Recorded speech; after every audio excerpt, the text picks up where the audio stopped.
Фармацевтичен завод Монтавит, Австрия.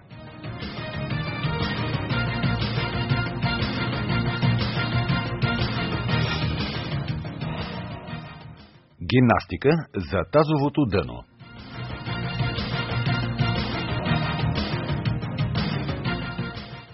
Въведение. Професор доктор Зьокеланд, Дортмунд. Уринарната инконтиненция, наричана също неволно изпускане на пикочния мехур, е широко разпространено заболяване. За размера на разпространението му сред хората говори фактът, че по-настоящем, само в Германия, около 3 милиона човека са инконтинентни. Познаваме различни форми на уринарната инконтиненция, чието разграничаване в практиката е от съществено значение. Например, така наречената стрес-инконтиненция, изпускането на урина при вдигане на тежки предмети, при кашляне или при смях. Днес много форми на уринарната инконтиненция могат да бъдат лекувани с медикаменти. Те се прилагат след урологична диагностика за установяване на причината. Независимо от това, всеки пациент може активно да съдейства за възстановяването на контрола върху пикочния мехур. Мускулатурата на тазовото дъно може да бъде заздравена посредством специален тренинг на мускулите. Тези физически упражнения могат да помогнат на пациентите отново да контролират пикочния си мехур. За да започнат спирачките на пикочния мехур отново да държат, съответните мускули редовно трябва да се тренират. Естествено, тези упражнения изискват много време и търпение. Показаните в това видео упражнения са от голяма полза и за общото укрепване на цялото тяло. Гимнастика. Медицинска част. Къде всъщност се намира тазовото дъно? Моделът показва таза в страничен разрез. Мускулатурата на тазовото дъно се притиска надолу от коремната кухина и с малко упражнение може съзнателно да се укрепи.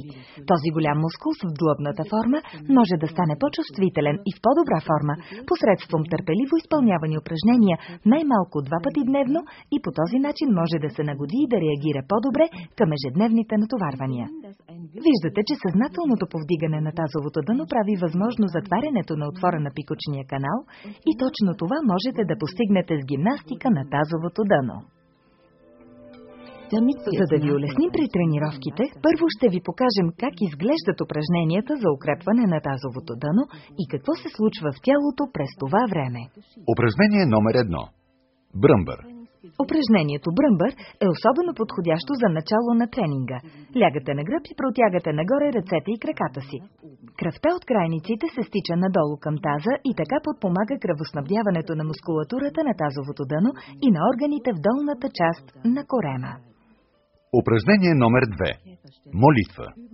Променете позата бръмбър, като започнете упражнение в позиция колене-лакти. То подпомага допълнително кръвоснабдяването. Тази позиция означава да коленичите и да се подпрете на лакътните стави. Облегнете главата върху ръцете. Коремът виси съвсем свободно. В тази поза диафрагмата се повдига силно при издишване и упражнява тласък върху пикочния мехур и тазовото дъно. Упражнение номер 3. Мост. С упражнението мост заздравявате коремната мускулатура. Застанете на колене и се подпрете на ръце. При повдигане на коленето от пода автоматично напрягате коремните мускули. Това упражнение служи за укрепването на коремната мускулатура и стимулира тазовото дъно. Упражнение номер 4. Седеш. Правилната стойка в седнало положение също облегчава тазовото дъно. Поставете краката на пода леко раздалечени и застанете с изправено тяло. През целия ден трябва да обръщате специално внимание на облегчаването на напрежението в гръбначния стълб и тазовото дъно. Оризова възглавница. Тегло на пълнежа 180 грама. С помощта на оризова възглавница можете най-лесно да почувствате и разберете местоположението и състоянието на тазовото дъно. Упражнение номер 5. Ориз. Седнете върху оризовата възглавница и си представете, че засмуквате оризовите зърна от нея. Много странна идея, но представата за нея ви помага да усетите къде точно се намира тазовото дъно и как можете да го стимулирате. При засмукването на зърната издишвайте. Най-просто това става, ако подпомагате упражнението със съответното движение с ръка. Засмукването ви прави чувствителни към еластичните движения на мускулите. Така осъзнавате начина на действие на мускулатурата на тазовото дъно. Вие тренирате способността на пикочния канал да се отваря и затваря, т.е. тренирате контрола върху изпразването на пикочния мехур. Като изпълнявате търпеливо и с постоянство упражненията, вие подпомагате мускулатурата на тазовото дъно да се приспособява към натоварвания на натиск. По този начин се предотвратява неволното изпускане на урина в ежедневието. Гимнастика. Раздел с упражнения. Искате ли сега заедно да направим упражненията? Чудесно! Изберете си място на пода, което е достатъчно голямо и ви позволява да се протягате на всички страни. Поставете на пода постелка и започнете тренинга с упражнение бръмбър. Най-лесно става ето така. Първо коленичете, легнете по корем и се завъртете на гръб. Вдигнете последователно нагоре ръцете и краката и застанете като бръмбър, обърнат по гръб. През цялото време дишайте спокойно. 1 минута е напълно достатъчна.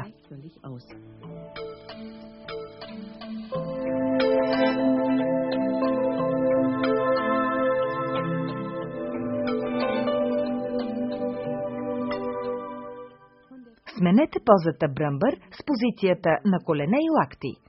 Най-лесно е, като се завъртите настрани, докато застанете на колене и се подпрете върху лактите. След това просто се отпуснете. Вдишайте и издишайте 3 пъти бавно и спокойно. Главата е поставена върху ръцете.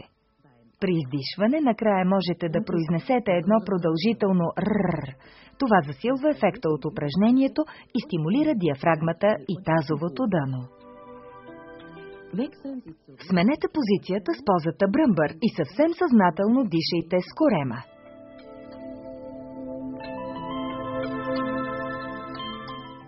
Сега усещате ли как коремната стена бавно се спуска и повдига?